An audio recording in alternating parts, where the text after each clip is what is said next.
girl, you don't have to hide. Forget about what your daddy said, I'll teach you how to shine. All the things you tolerated made you cold inside, but I can lift you up again like embers of a fire. It doesn't faze you, I need a breakthrough. I only want what's right in front of me. It's quite unusual, seeking approval, begging for it desperately. I say, how do I make you love me? How do I make you fall for me? How do I make you want me? And make it last eternal. How do I make you love me? How do I make you fall for me? How do I make you want me? And make it last eternal. Chop stalls. She likes it chop, not slap, I promise you that, dog. Just ask her, she'll tell you. She stay chopped up, not slopped up. Chill.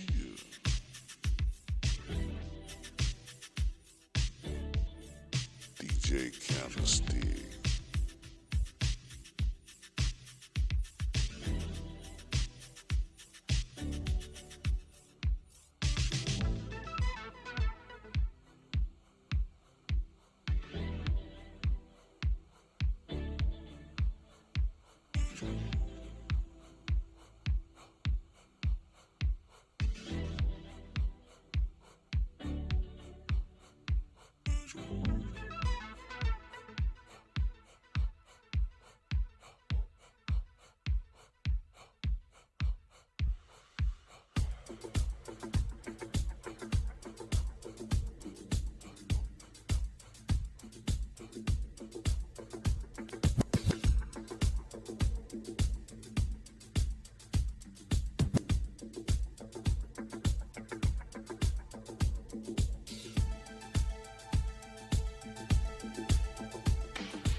Take my breath.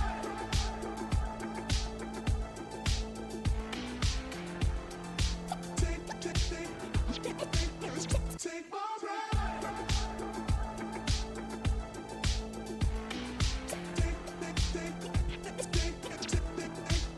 Take my breath.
I saw the fire in your eyes. I saw the fire when I look into your eyes. You tell me things you wanna try. Hiding temptation is the devil in disguise. You risk it all to feel alive. You're offering yourself to me like sacrifice. You said you did this all the time. Tell me you love me.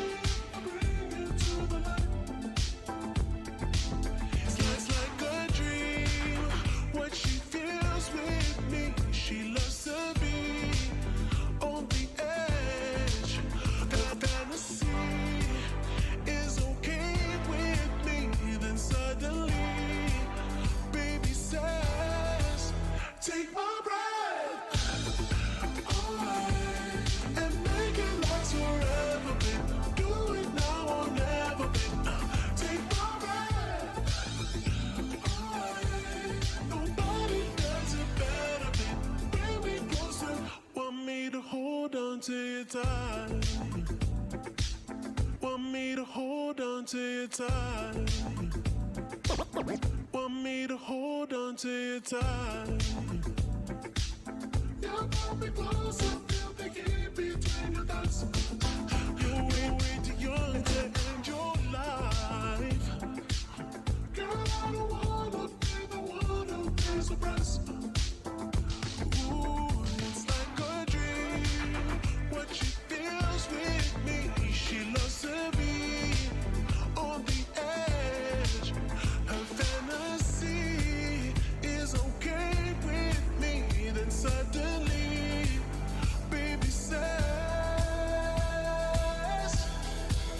take my breath away and make it last forever, babe. Do it now or never, babe. Take my breath away. Nobody does it better, babe. Bring me close to heaven, babe. Take my breath.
Take my breath away and make it last forever, babe. Do it now or never, babe. Take my breath away. Nobody does it better, babe. Bring me close together.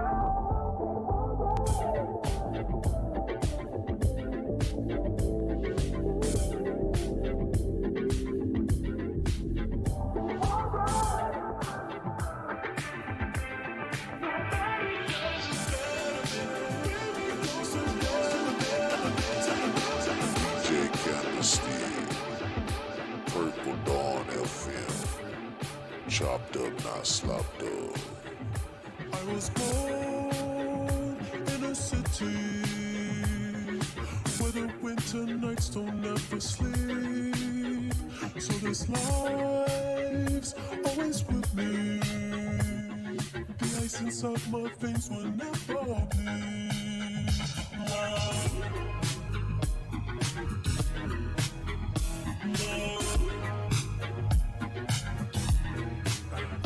Every time you try to fix me, I know you never find that missing piece.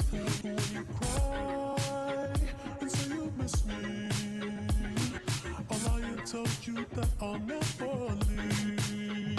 But always sacrificed your love for more of the night. I tried to put up a fight. Can't tie me down.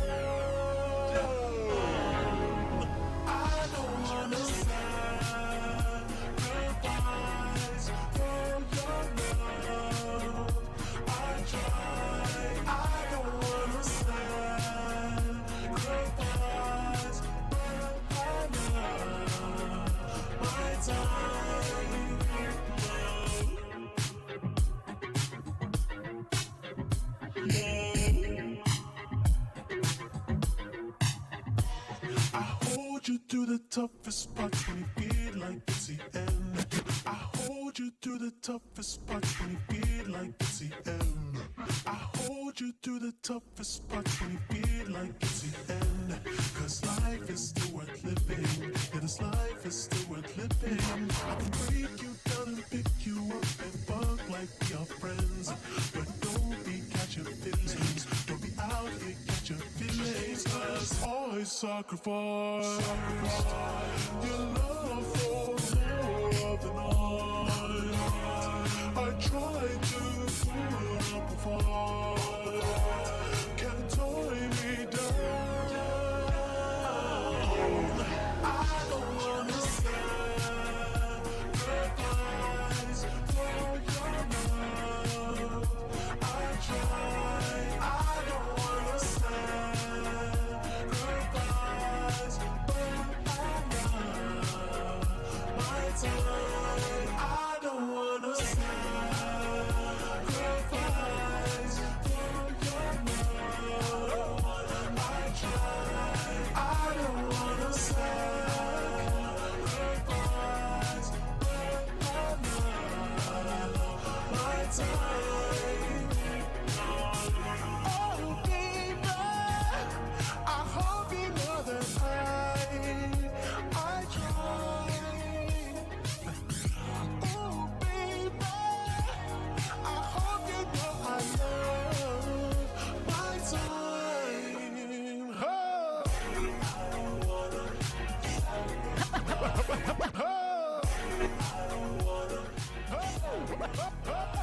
Oh.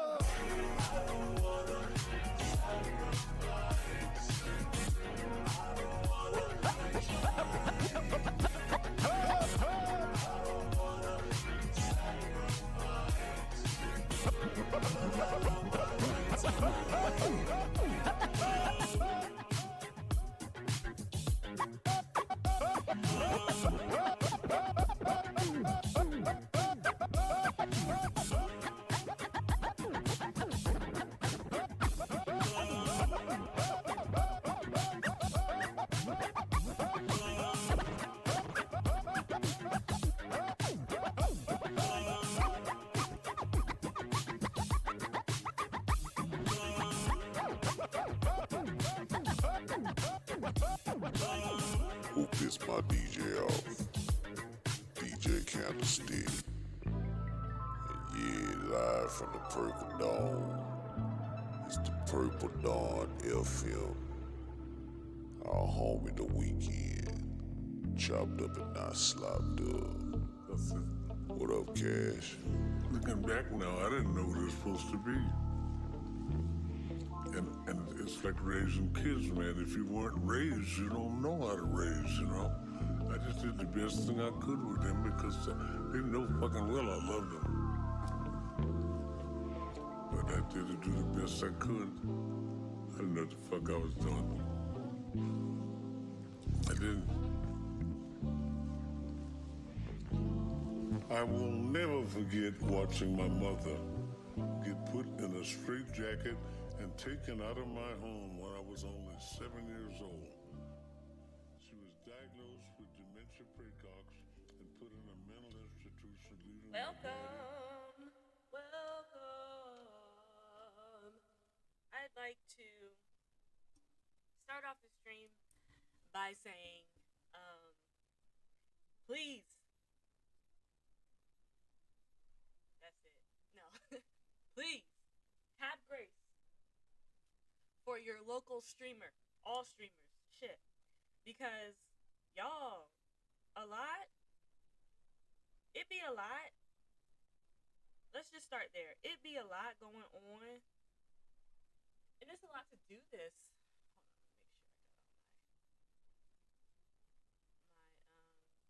Hold on, let me make sure I got all my yeah, you can hear me in the music and all that kind of stuff. It is a lot to like set up these things. Anything could happen. And you kind of just have to roll with it.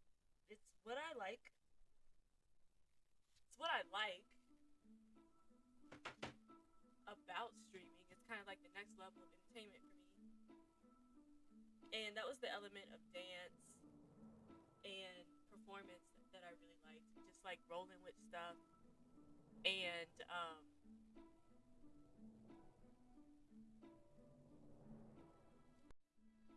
rolling with stuff. Why does it sound like okay?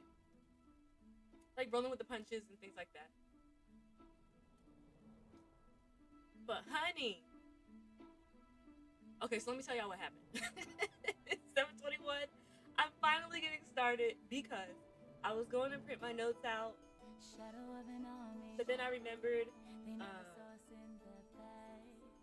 we upgraded our internets. Matter of fact, let me put my notifications up so I can see. Make sure I don't have any drop frames or anything like that. We upgraded our internets, but the damn printer is connected to the internet and it's looking for the old internet. So I couldn't like tangibly print my notes out. And then I was like really, really tense. So I was like, I have to take a shower. Gotta take a shower. Gotta get like all the nerves and everything out. Get ready for war. And I face a lot of opposition. I feel it like spiritually. Something, we're just gonna call it something, very much something, doesn't want me to like, it doesn't want me to go live. It doesn't, or go live stream or whatever. It doesn't want me to tell the truth.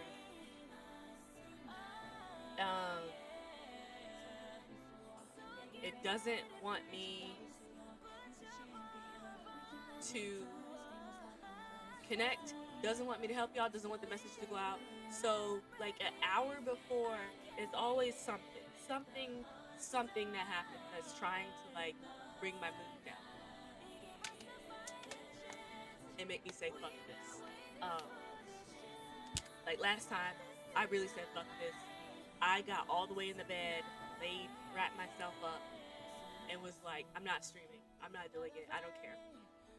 And then I was like, no, Martez, you know this. You know how this goes. You know the jig. You know the dance. And that's my message to y'all. Anytime that you're doing something great, anytime that you're doing something good that's helping people, be on the lookout. Okay, hold on, let me.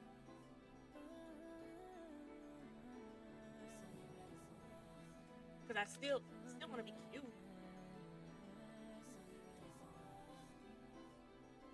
Still want to be cute.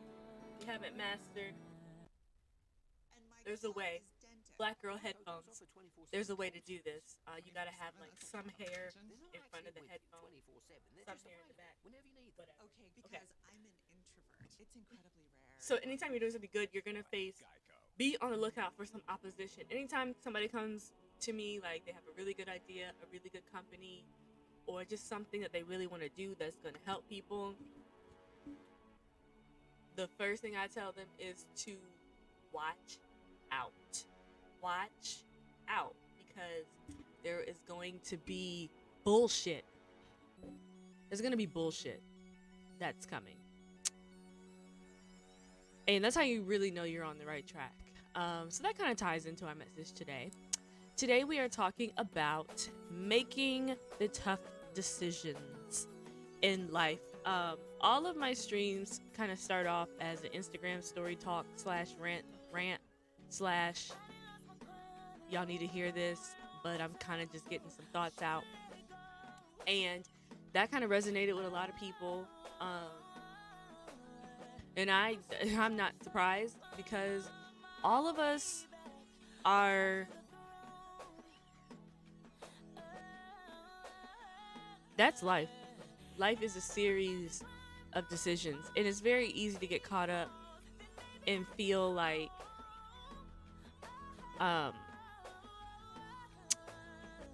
going left or going right. It's like a very black and white kind of thing, and there's a right and there's a wrong. But it's like that when we grow up, like in our childhoods, most of our childhoods, it's very cut and dry. But as you grow up and you navigate through life, you realize oh shit, it isn't clear. It isn't clear like it used to be. Um, and then you run into this season of life where the right thing to do,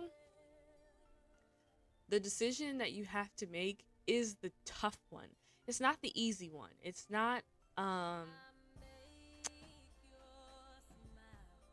it's kind of easy not to shoplift. It's easy not, don't get in fight. Don't be mean to people. Be honest when you take a test, like, those little things. But what do you do when you're in your life, you're living your simulation, and this isn't working? The thought just comes to your mind of, this is not it. Actually, everything needs to go. Everything needs to go. Or you're hanging out with friends and these are not my friends. This isn't it. But I love this person. But we've been tight forever.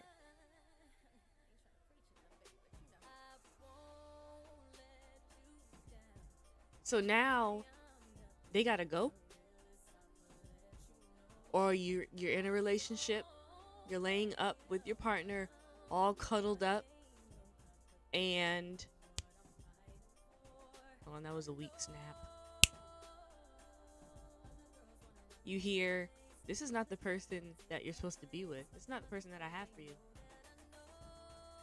And you're like, wait a minute, but I love this person. We just had a great night. I'm laying here, I'm comfortable, I feel great, like my anxiety is calm, I'm happy, right? You think you are happy when I'm around this person, and I want to have a whole life with them. I want to get married. I want to have babies and family. And no, maybe that's not it. Maybe it's just like, that's kind of crazy. Then you roll it off. But before I get into that, I want to talk about some announcements. We're going to do some announcements, church announcements. I have got to fix that. That is the weakest clap. These buttons are not it for me. But anyway, what is this?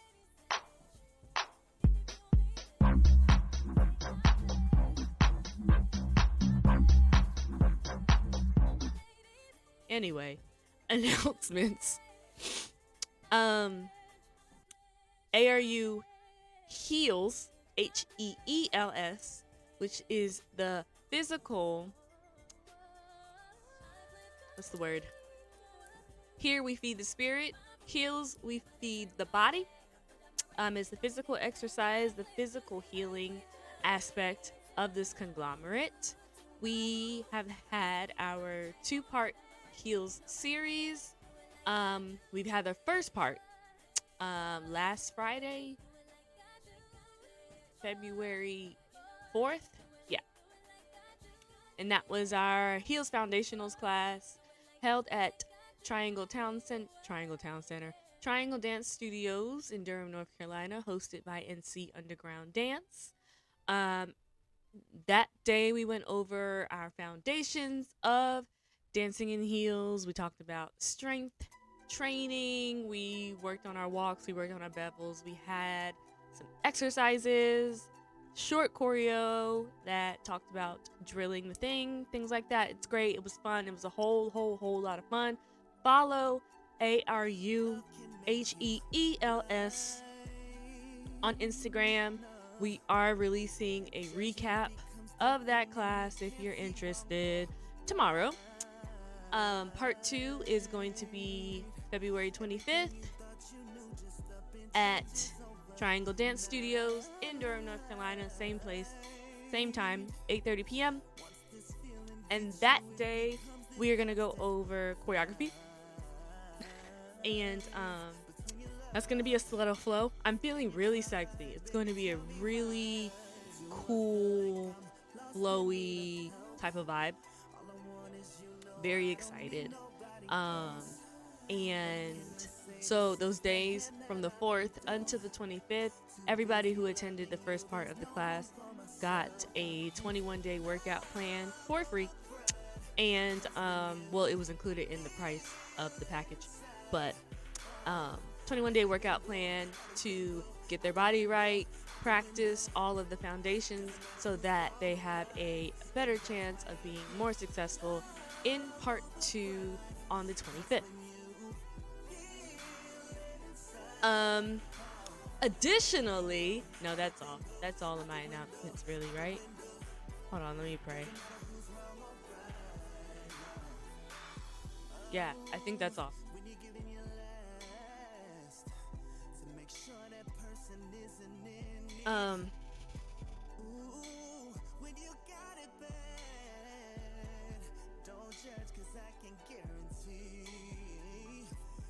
Looking at my notes, trying to see where do I want to start. Okay, so back to making your tough decisions. Also, feel free to type into the chat. Whatever you feel, whatever you want to discuss, whatever tough decision that you have coming up in your life. If you would like any advice, if you prefer to do that privately, please email me at aruheals@gmail.com. And you can also just look at my bio panel and you'll see a section for prayer requests. Go ahead and click that. It's going to take you straight to the email, and then we'll talk there. But yeah, tough decisions.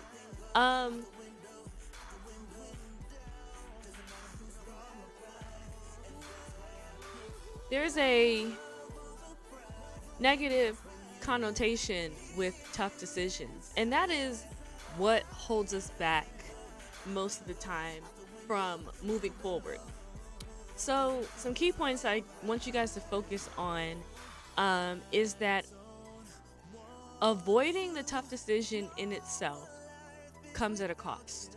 So making no decision or deciding to stay exactly where you are and not doing what's been set in your heart is going to come at a cost.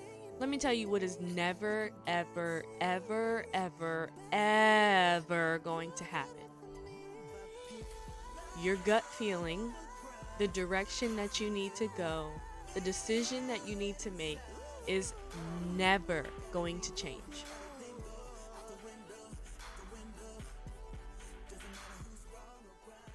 It's never going to change. You are just going to get more and more and more uncomfortable. Peace is never going to come. Choosing to stay or avoiding that decision is just going to put you in a season of stalemate.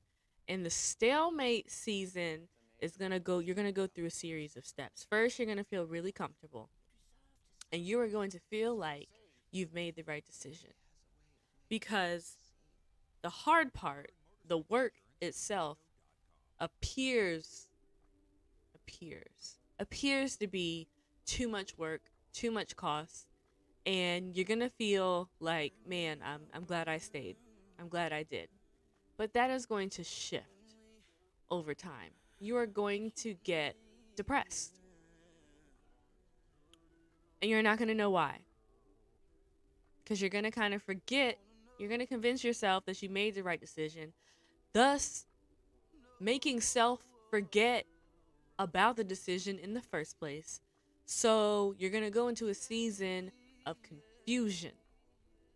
You're going to wake up every morning and it's just not going to feel quite right.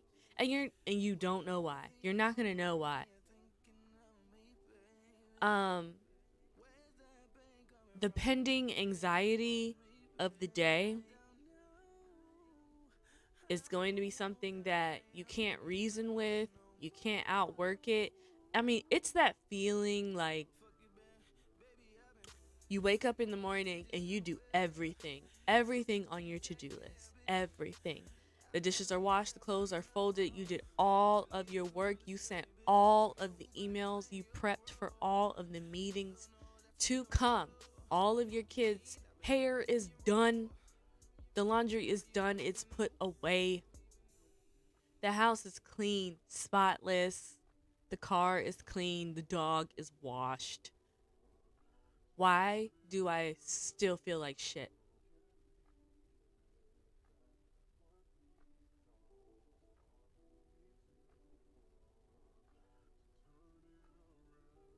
It's not going to go away. And it's always going to go back to that one decision that you did not make. But why didn't we make this, right? Why did we make it?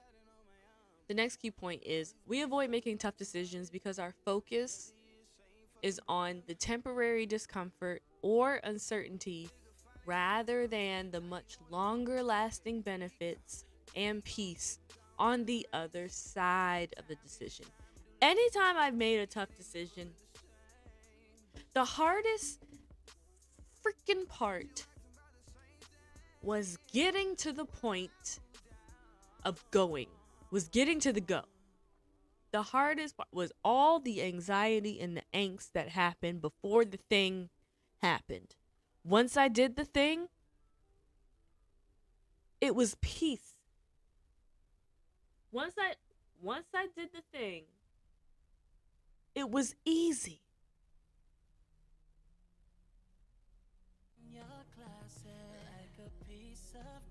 This is interesting.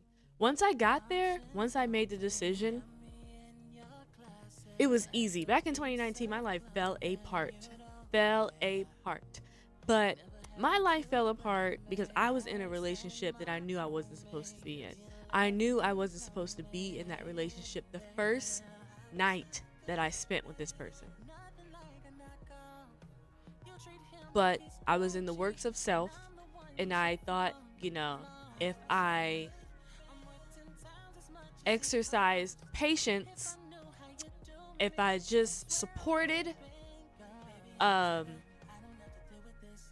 dealt my way through, there would be some type of reward on the other side. I was avoiding the temporary discomfort and uncertainty of being alone. But over time, when you do that, when you avoid that, the relationship becomes so shitty. It becomes so shitty that by the time I got out, I was in that relationship for 4 years. Almost 4 years. By the time I got out, I think I was sad and hurt for 10 days. Bro. 10 fucking days.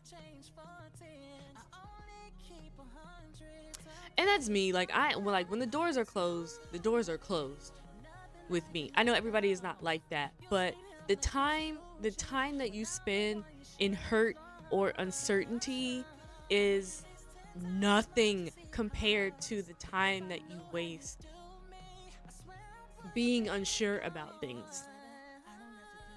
And the reason why we get immobilized and you're in this season of stalemate is because your focus is wrong. Your focus is off. So we have to recalibrate, okay?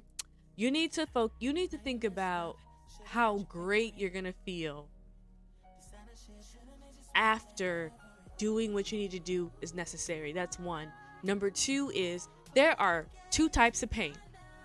Okay? There is pain in a situation that you're not supposed to be in, and there's pain in a situation that you're supposed to be in that's bringing you up and building you for something. This is pain with purpose. This is hopeless pain.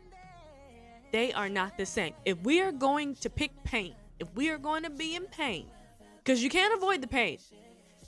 You can't avoid the pain. That's already understood. Well, no, it's not already understood, but you need to realize that you can't avoid the pain. So if we's gonna be in pain, and the pain is not forever, but if we's gonna be in pain, we're gonna be in pain with a purpose. We are not going to be in hopeless, stalemate, I am afraid, unconfident pain. We are going to be in, my God, this sucks, but this is better than where I was. And that's how I felt when I finally got a loan, got my own apartment, and I got video. I took video, and like I was sad, but I wasn't sad. I was sad. It was a different sad, y'all. It was a different sad. It was I feel light sad. I feel diet sad. Becoming a magician takes thousands of hours, right, Ashley? Like I was still sad. I mourned the relationship, but I felt like hope. With a magic wand, The audacity. I felt hopeful. the amazing Ashley, making daily frustration. So I say all that to say, shift your focus. Shift your focus. The first thing is to shift your focus, okay? Last key point is, and then after the key points, we're going to talk about signs that you are avoiding a tough decision. Okay. And then we're going to watch a video and talk about how to prepare yourself to make the said decision. I got you, sis. I got you, bro. We're going to talk about all the layers right now, okay? So, last key point. Okay, so let's recap here. So, avoiding a tough decision puts you in a season of stalemate. You do that because your focus is in the wrong spot. You're focused on the temporary discomfort and not the peace on the other side of that. But also, I hear a lot about regret. Third point, regret. Here's the truth about regret. Actually, no. Let's start with the lie. The lie is that keeps you on the other side is, what if I make this decision and it's the wrong one? What if I regret it? What if I leave this person and I was actually supposed to be with this person? What if I leave this job and I was actually supposed to stay there? What if I cut this friendship off and I never make any more friends ever again? And nobody ever understands me like that person, or I never find another connection. What if? First, that's just very... Come on, let's really think about that. Let's really think. If you leave the job, is you really not gonna ever find another job again? That don't... Come on now. It's false. But here's the truth. Regret only. I'm gonna sit on that. Only. Regret looks like it's everywhere. Regret looks like it's present. But true regret only resides in the former side of the decision. You are sitting in regret right now. That's where the regret is.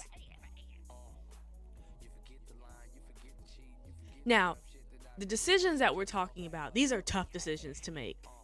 We're not talking about a fast emotional decision made out of ego, made out of impatience, made out of being full of self and like just getting way ahead of God, way ahead of the universe, way ahead of your path. That's different. We're talking about the tough decisions, the ones that we know that we need to make, but we're not making. Not the ones that we made too fast. That's different. But with these tough decisions, regret only resides on the former side of the decision. That is it.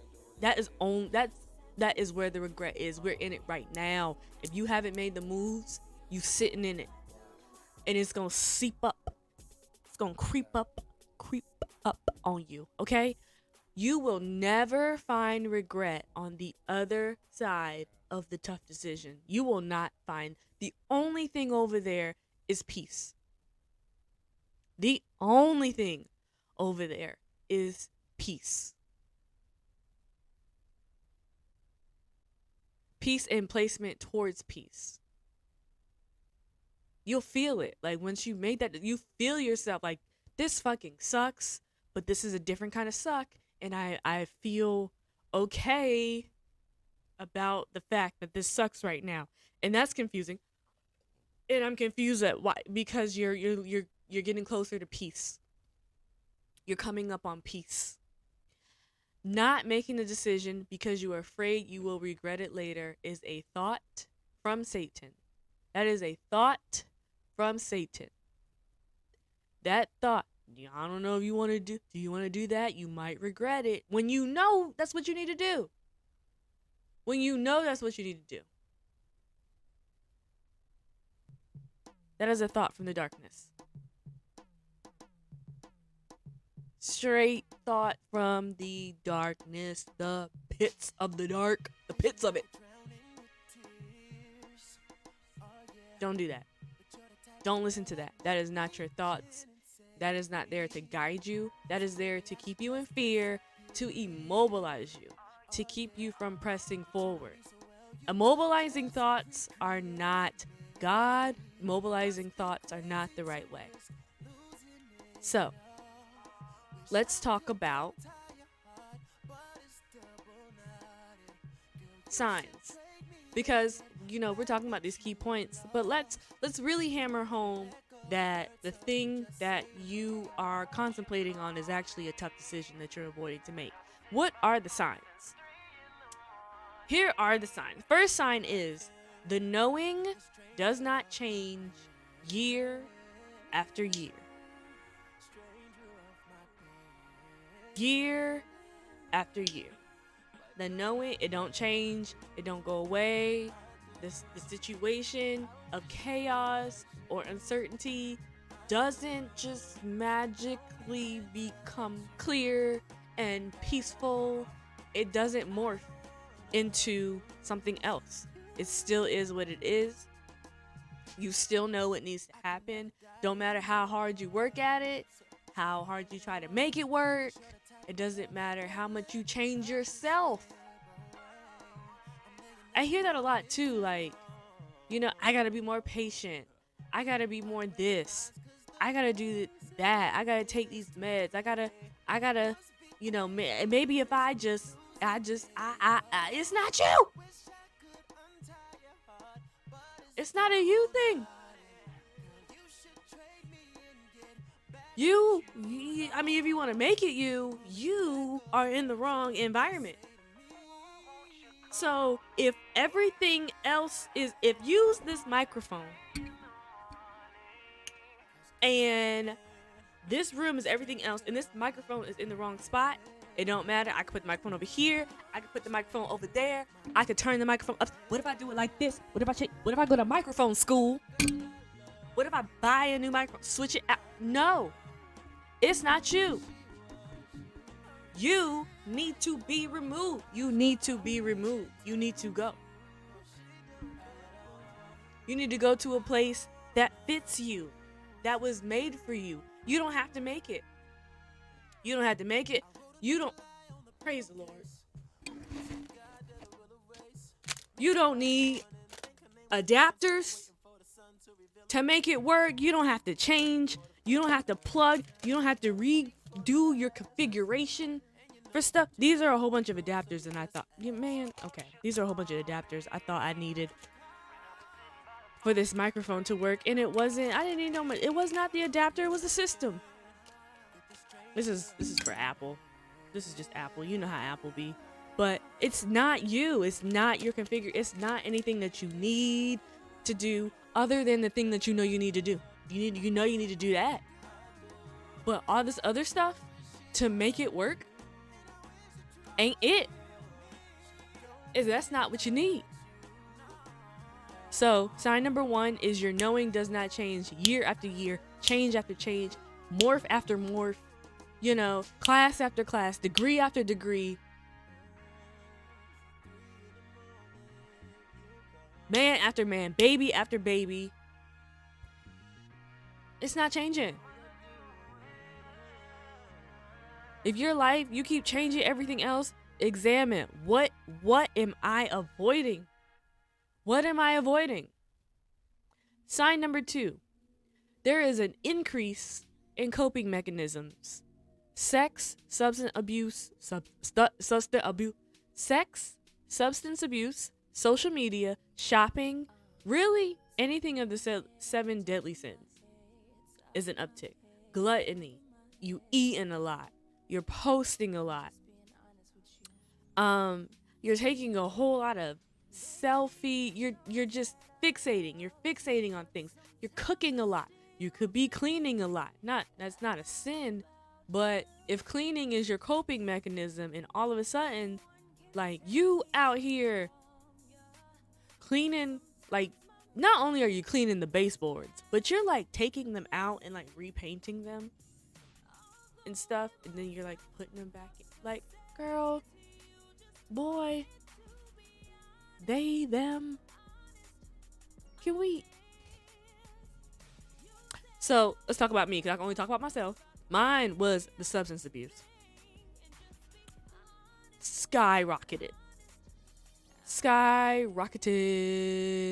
And by, I don't mean like heroin and crack and all that kind of stuff, but like I needed caffeine, sugars, smoking, drinking. I couldn't just sit with myself. Oh, that's an absolute hell no. That was an absolute hell no. Sitting with self and like just me, just listening to me and my thoughts. Fuck that. Fuck that. Cause my thoughts were gonna tell me, you need to get the fuck out. Bitch, you need to go. What are you doing? You're being dumb.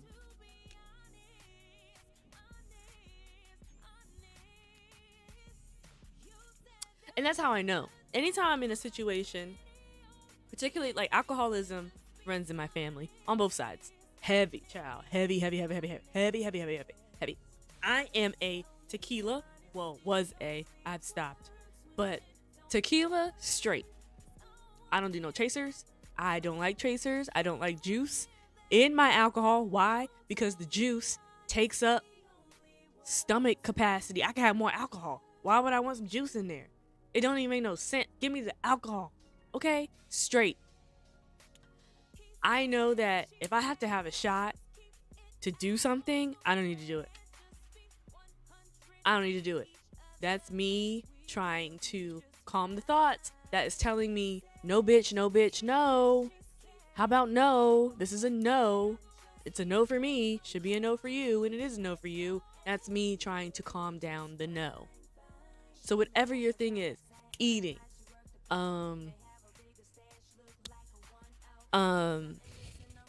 even like getting into new things, trying new drugs, things like that, or feeling like you have to have that euphoric night every single night. Sundown coping mechanisms. Let's talk about that. Those are real things. Because when the sun goes down and the day is behind you, your mind doesn't have the distractions of the day anymore. So that is why it's two things. Your mind doesn't have the distraction of the day, and you are preparing to go into the spirit realm. When we go to sleep and we dream, that is us in the spirit realm. That is us in our most spiritual connection. Everybody talks about it, but 3 a.m. is like really, it is a spiritual time. It is a spiritual time for the darkness. It's a spiritual time for the light. Everything kind of the lines get really blurred. It's easy on your natural realm to go into your spirit realm during those hours. So once the sun starts going down and you start reaching for those coping mechanisms, it is because those thoughts are loud. They're going to get loud. So you have to numb. You have to numb to get through the night. I remember when I was at my worst, there was no way in hell I was going to bed sober. I couldn't do it. How? How was I going to tell me? How am I going to go to bed? How am I going to go to bed without a drink? How am I going to go to bed without a smoke? How? Tears. Straight tears. Like almost nervous breakdown if I didn't have something to numb it or quiet it or anything like that. Okay. So Coping mechanisms. Watch that. That is a sign. That is a flag. You are avoiding. You are avoiding. You're running from something. I be hanging with my friends now, or really just anybody. And when I see them every single night reaching for a drink, I told my homeboy one time. I was like, I don't know what it is. I don't know what you're going through, but you're running from something. You're running. Please stop running. I mean, whenever you're ready. We're adults here. Everything in our own time. But like, I just want you to know what I'm seeing right now. And you're running. You are running from something. Third sign that you are avoiding a tough decision is that you can't even enjoy the good things or your favorite things. And a lot of these sound like signs of, depression and anxiety. But depression and anxiety is a symptom. This channel is to talk about the truth, to peel back the layers and really get to the core of things. And I really believe that the things that we are going through in our life and the depression and the anxiety is really because we are avoiding or chose to not make a pivotal decision in our life when we knew better.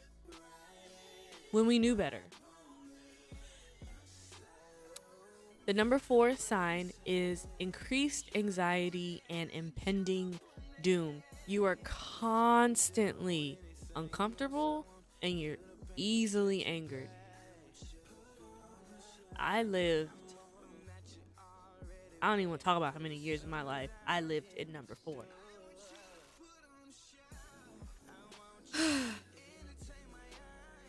I try not to think about it too much because it can get really sad and really dark.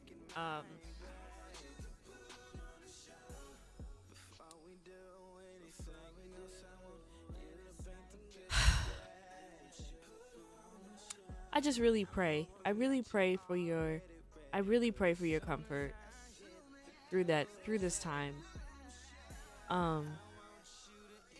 Because it really sucks. It really sucks and it's really hard. But back to my key point number 2 is that it's hard because we're focused on the temporary discomfort, the temporary uncomfortability that's gonna come when we do make that decision, because it is gonna hurt. We just don't want to hurt. I get it. But we're hurting already, guys. You're hurting already. So, like, I wonder if this... Oh, no, it's on autofocus. You're hurting already, like...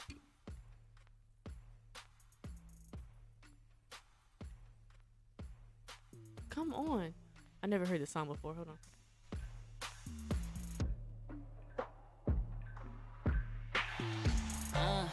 Turning your phone face down in the crib right now, you tried it. Tried talking to my best friend, she screenshot it. Oh, you tried it. Swiping your homeboy card in the club. Oh, you tried it. Try to scoop me up in your baby mama car. You tried it. You all in the wave, riding my wave, yeah. Who is this? Under my face, today not your day, no. Brave Williams? Think you gonna find something better than me? Go find her. Ooh, and I hope that she co-sign you. Ooh, give me back the time I spent.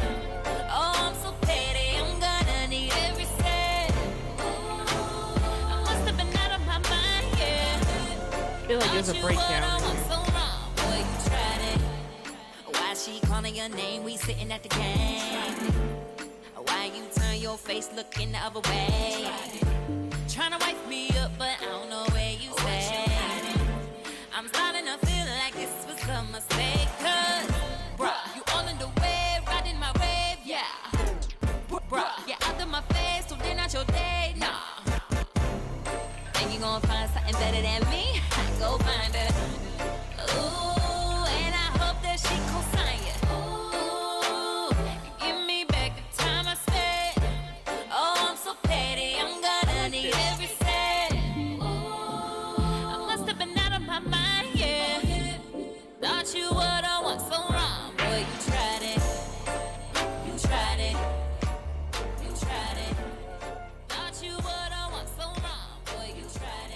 sounds like it's You tried it. You tried 20. it. Thought you would have went so long. Boy, you tried it. Baby, 11. you ain't had to front. I'm not, all that for nothing. See, baby, you know I really wanted us. Why you had to try my heart out so give me Ew. back the time I spent. Oh, I'm so petty. I'm gonna take every second. Must've been It was the beginning that kind of caught me up. All right, so you would have went so long. Boy, you we are going to watch a video about 3 steps to better decision making. I'm totally giving this to God because I haven't even seen this myself, but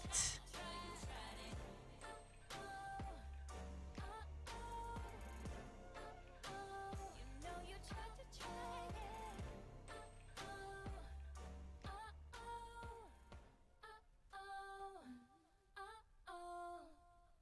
let's see what he says.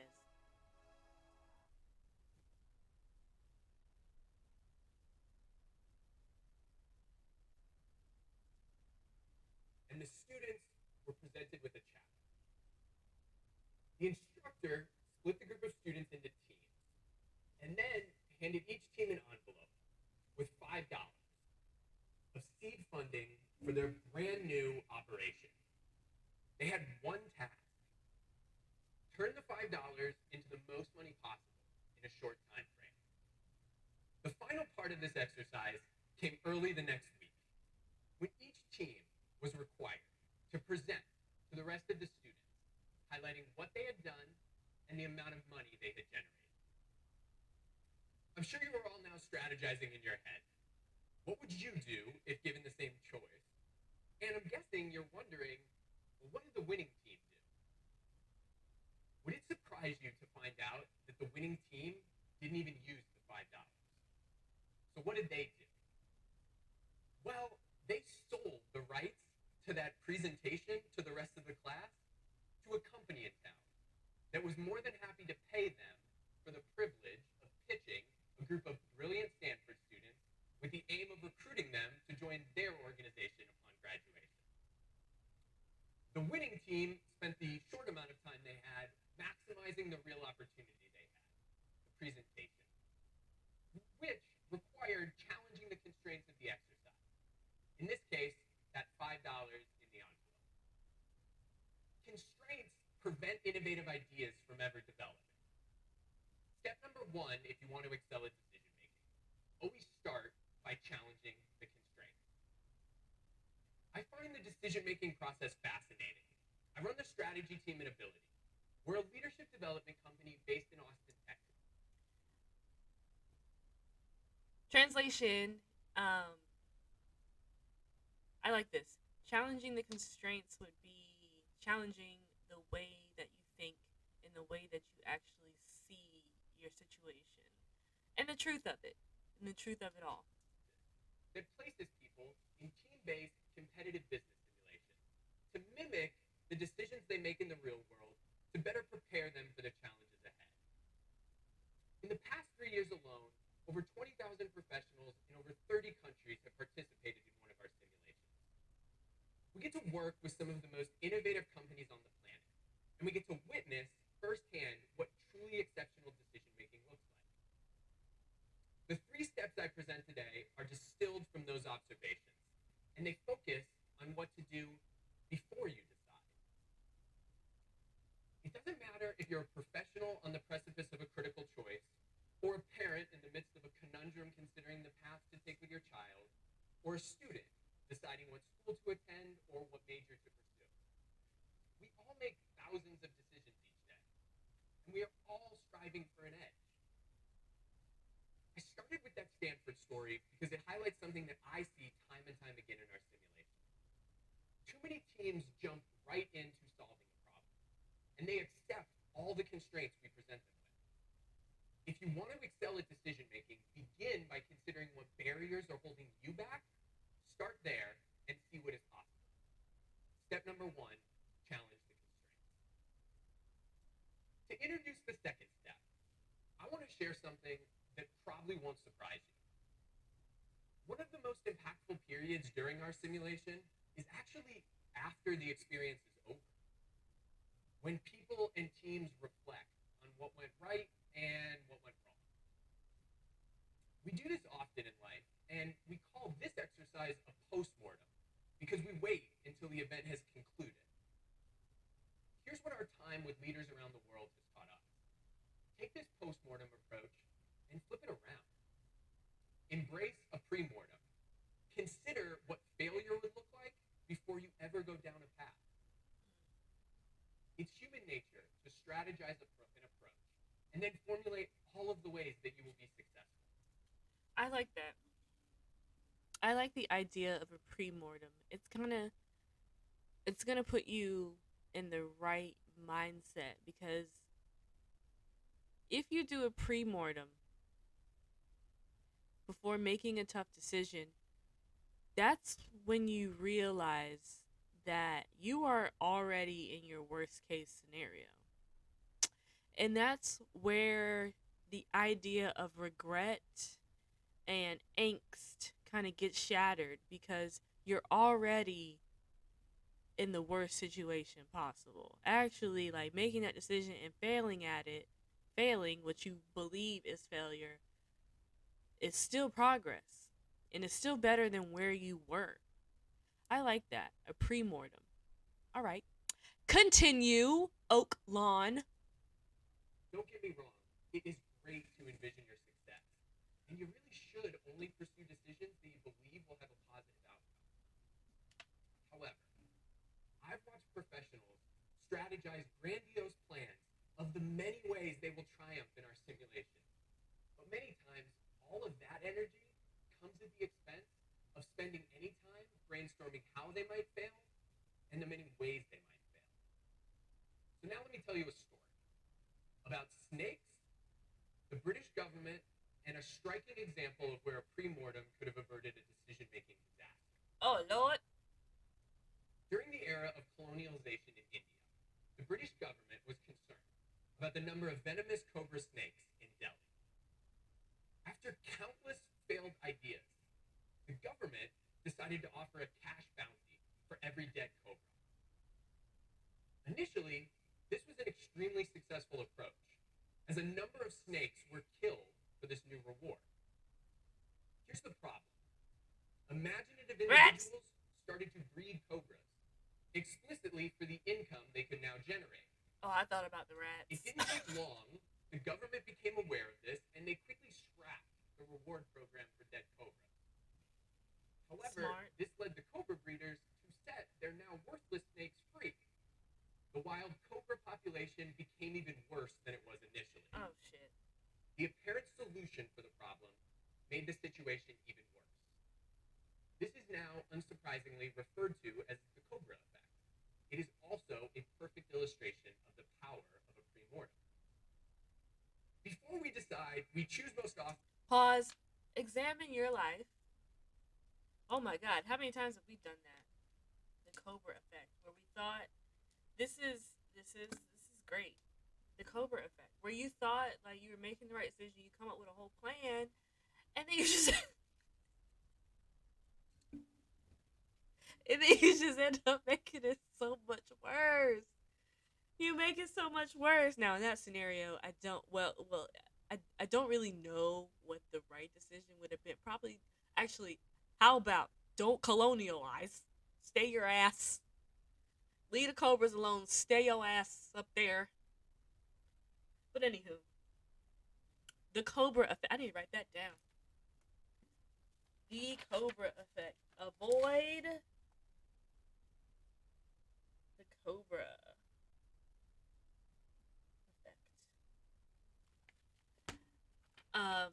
Analyze your life. Think about it. Think about it. Think about it. Think about it. Think about it. Think about it. How many am I helping, or am I releasing a whole bunch of cobras in my situation? Come on. Than to imagine what success will look like. And then, for some reason, we wait until the experience is over and go over with a fine-tooth comb and conduct a forensic postmortem. Invest the time up front contemplating how an idea you are considering could end in failure.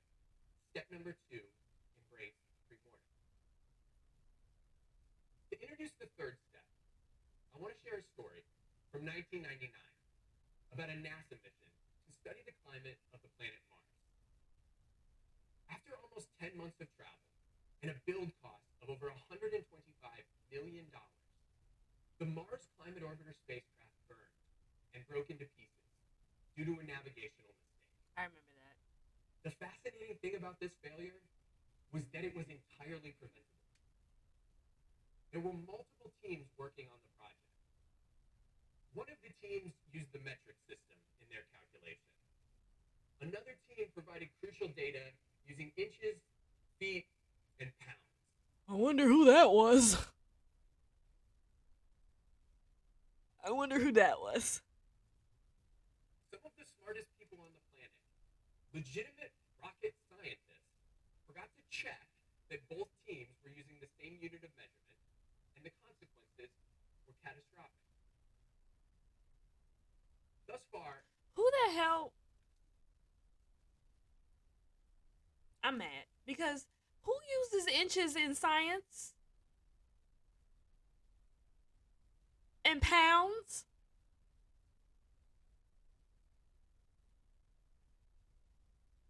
I'm horrified, okay? Because who? This why ain't no NASA right now. I'm frustrated. Who does that? Because I have a bachelor of science in pharmaceutical sciences. I don't remember measuring anything in inches. For like science, we use the metric system. Who did that? You know what? I'm sorry. Maybe they was stressed. Maybe they was really, really stressed out. And just what? Wow. I'm hurt. I've stood on this stage and I've told you that your first step should be to challenge the constraints to allow you to think big. Then I told you that most of us are predisposed to contemplate success, and instead you need to balance that and contemplate failure. Those first two steps allow you the capacity to think outside that proverbial box we hear so much about. But the third step is vital, and it's often overlooked. Never forget to check the basics. I have watched senior leaders of Fortune 500 companies concoct truly impressive strategic plans in our simulation with multiple levels of complexity in an effort to win the game. But many times, they let small details prove to be their downfall. Yep. During one of our simulations, completely unbeknownst to the participants at the onset of the game, over the course of the experience, we're going to challenge them with unforeseen external events. These events range from unexpected product recalls to social media PR disasters, all the way to natural disasters like hurricanes that put their virtual employees at risk. Hurricanes. Many times, though, it is actually the more simple tasks of bringing a product to market that trip a team up. Ooh. I'm ready to hear this part of it because I work for a medical device commercialization company, and they really don't be thinking. Like, they think so hard that they forget to think. Crazy. Anyway, I'm gonna let you talk. Oak lawn. But it's okay, sorry. The steps required to bring a product to market actually don't change throughout the course of our game, and they're pretty basic. But once we introduce intense adverse events and the clock continues to tick down, teams then struggle to complete those basic tasks. Yep. Step number 3 before you decide: check the basics. Never let the minute details be the downfall. Check the decisions details. under your step. Yes. We started with $5 ingenuity at Stanford, and then we talked about cobra snakes in India, and then we talked about spacecraft destined for Mars. 3 stories that highlight 3 steps to effective decision making. I want to finish with a story about January 15th, 2009, when an aircraft with 150 people on board took off from New York City, destined for Charlotte, North Carolina. 3 minutes after takeoff, an ordinary flight became anything but. The pilot would later remark that he heard terrible noises, the likes of which he had never heard before, and it felt changed? The plane had struck a flock of Canadian geese, causing both engines to shut down. It was at that point that Sully Sullenberger took control from his co-pilot and radioed a mayday call. I don't know if I can highlight any example of challenging the constraints more than the following exchange between Sullenberger and air traffic control. He had previously considered returning to LaGuardia Airport. Then he considered nearby Teterboro Airport in New Jersey, before receiving the following message. Quote, which runway would you like? Captain Sullenberger's response, we're going to be in the Hudson. The response from air traffic control, I'm sorry, say again? After the event, Sully would say that given the fact that they were in New York City, one of the most densely populated places on the planet, it was actually the Hudson River, although an extreme option that represented the best chance for a safe outcome. So he challenged the constraints and readied for a water landing. At that point, his pre-mortem began. He actually believed that he could land his plane intact in the river. But what he did next was contemplate how long his aircraft would float, and given that it was January, he considered the feasibility of a water rescue given the freezing temperature. After walking through different scenarios of success and contemplating different scenarios of failure, he moved forward on his decision-making path. As the aircraft approached the river, he had his co-pilot shout out airspeed and altitude to confirm the critical basic details that ended up leading to all 150 people on board surviving. After the landing and during the water rescue, there was actually one final check to be done. Captain Sullenberger walked the length of the flooded aircraft twice to ensure that no passengers remained on board before he finally exited the plane. Each day, we are presented with thousands of decisions.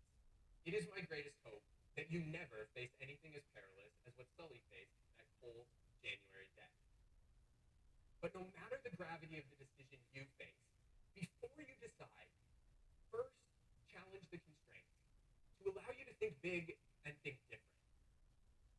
Next, embrace the pre-mortem to mitigate for potential mistakes and better formulate the correct course of action. And conclude by checking the basics to ensure that small details don't prevent you from accomplishing amazing things. Thank you all so much for your time.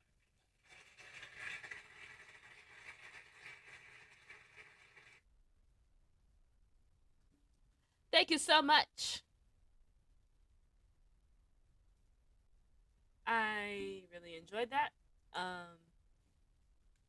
Felt like that gave, just a little bit more tangible things to consider when it comes to making like an active decision.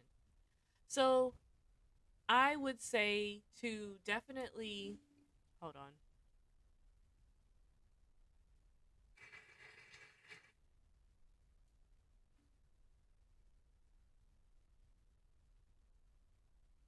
I would say to definitely follow those steps.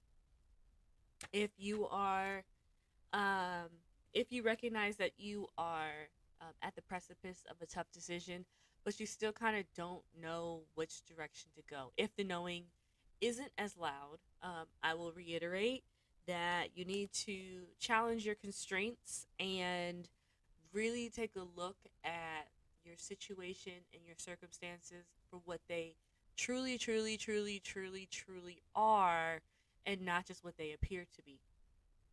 I love the idea of number two, considering a pre-mortem.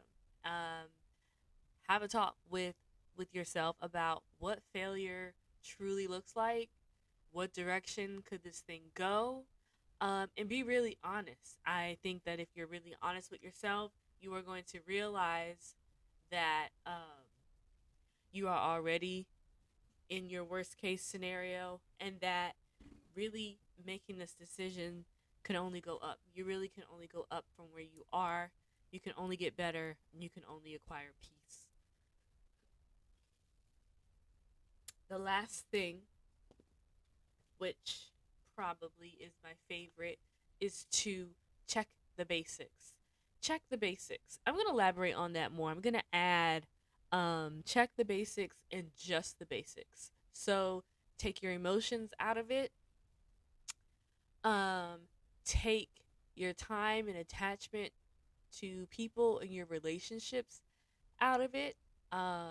Take the perception or what you might even look like out of it and stick to the basics. One of the basics is, are you happy?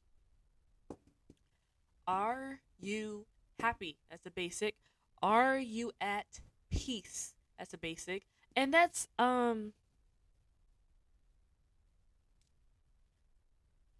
probably the two basics you really need to stay with. Are you happy and are you at peace? Are you happy and are you at peace? And with any of those basics, if you have to pause and think about it, you're not happy. And if you answer any of these questions with an upward inflection, examine your tone. Yeah, I'm happy. You're not. Da da da da. As opposed to da da da da or da da da da da da da. That's very matter of fact. Yes, I'm happy. Or yes, I'm happy. Yes, I'm happy. You're not happy. The upward inflection naturally puts a question mark there, and you're just really not. Are you at peace? Yeah, I'm at peace. You too high. That tone's too high. You're not at peace. Yes, I'm at peace. Or even like, yes, I'm at peace. That's different. Da da da da. That's peaceful. Da da da da. That's tense. That's stress. Whew, y'all. Okay, so I'm gonna be honest right now. I hate lights. This light over here, I know y'all see me messing with it. I know lights are necessary. Lights are really necessary for lighting and streaming and things like that, so you can see everybody's face. Child, it is giving me a headache. It's giving me a headache. So I probably got like 10, maybe 15 more minutes left in me, and that's it. Like, I'm kind of getting a little nauseous too. But that could be other things. All right. So, lastly, actually, that kind of all tied in. So our video kind of segued us into the last part of the stream, which is we were talking about how to prepare yourself to actually make said decision. So that's where we challenge our constraints. That's where we do our pre-mortem. And that is where we cover the basics, go over the basics. Lastly, though, I want you to pray this prayer. This is a big prayer. So, do not pray this prayer until you are ready. Do not pray this prayer until you are ready. Because this is the prayer where shit is going to go down. It's going to happen. It's going to break loose. And you can't unpray it. And it's going to take you on. It's like, when you're riding on a roller coaster and you're in the line. You're not on the ride yet. You're in the line, you're thinking about it, you see it coming, you see other people going through it, getting on the ride. You're anxious, you're ready for your turn. But you can always still leave, right? You could always get up out that line. You could always change your mind, okay? All the way up until the end. And you can sit down. You can sit down in the roller coaster and you can still get off. You can still change your mind. But this prayer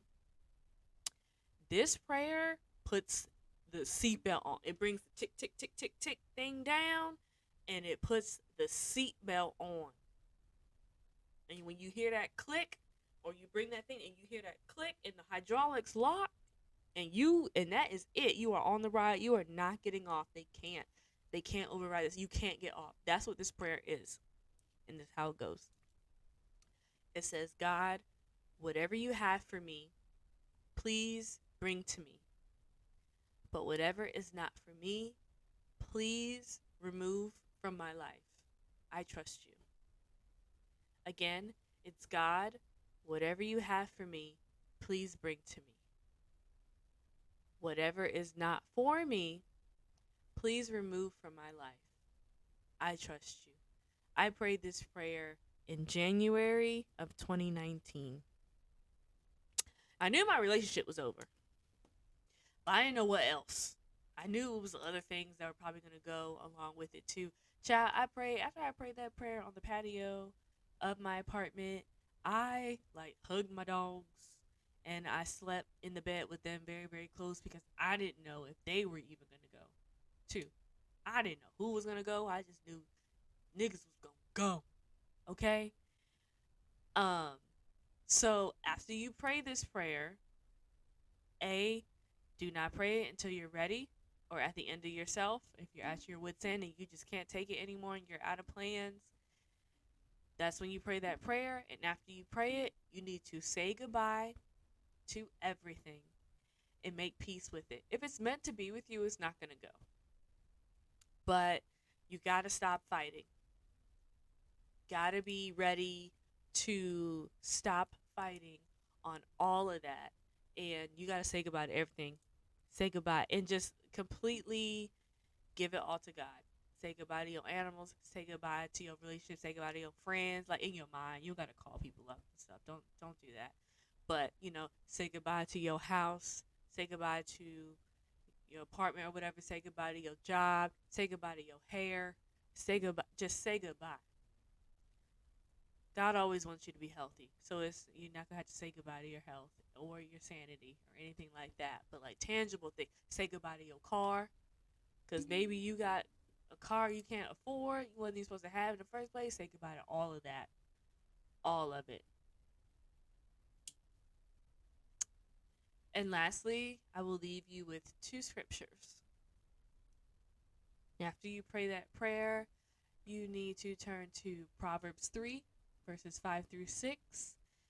And it says, "Trust in the Lord with all of your heart, and do not lean on your own understanding. In all of your ways, acknowledge him, and he will make straight your paths." Again, trust in the Lord with all of your heart. Do not lean on your own understanding. A lot of this is not going to make sense. It's not going to make sense at all. And you can't wait for it to all make sense before you do what you need to do. Because you know what you need to do. Only thing that you can do is acknowledge God every day, all day, in all of your ways, and he will show you the way. Day by day, hour by hour, minute by minute. It will become clear. Lastly, we have Philippians 4, chapter 4, verses 6 through 7, which is, "Do not be anxious about anything, but in everything, by prayer and with supplication of thanksgiving." That's the part that we're missing. The Thanksgiving, pilgrims. Happy Thanksgiving. We forget about the Thanksgiving. Let your requests be made known to God, and the peace of God, which surpasses all understanding, will guard your hearts and your minds in Jesus Christ. Philippians chapter 4, verse 6 through 7. So once you make your decision, do not be anxious. Pray to him with thanksgiving. Don't forget the Thanksgiving part. I feel like the Thanksgiving is like the flour, the yeast to the bread. It's like that ingredient that's like so, it seems insignificant, but like when it's missing. You know when it's missing. It's like that. Giving supplication with thanksgiving. Do not forget thanksgiving. Let your requests be made known to God. And once you know your decision is behind the peace of God, which surpasses all understanding. Your life could be total shit. That's the part. Surpasses all understanding. It doesn't even It doesn't even like quite make sense. Like everything is on fire, but for some reason, I just feel at peace with it. That is exactly what you want.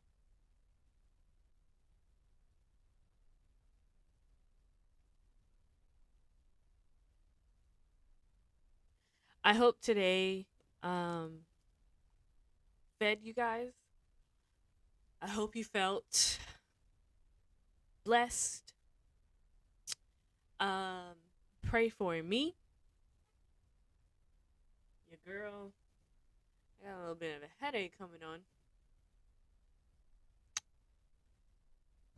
Is there anything else, Lord, that you want me to say? He just wants you guys to know that he loves you. He wants you guys to know that he loves you very much and he sees everything that's going on. And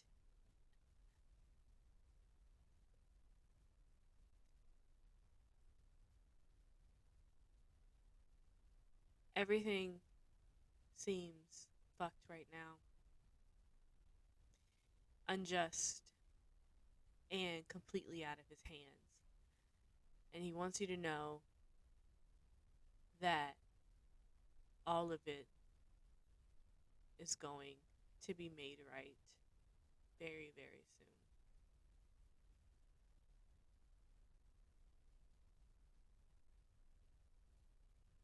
Continue to have peace beyond all understanding.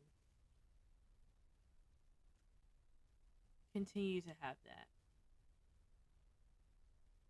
I'm gonna find a song to close with. Um, in the meantime, have faith.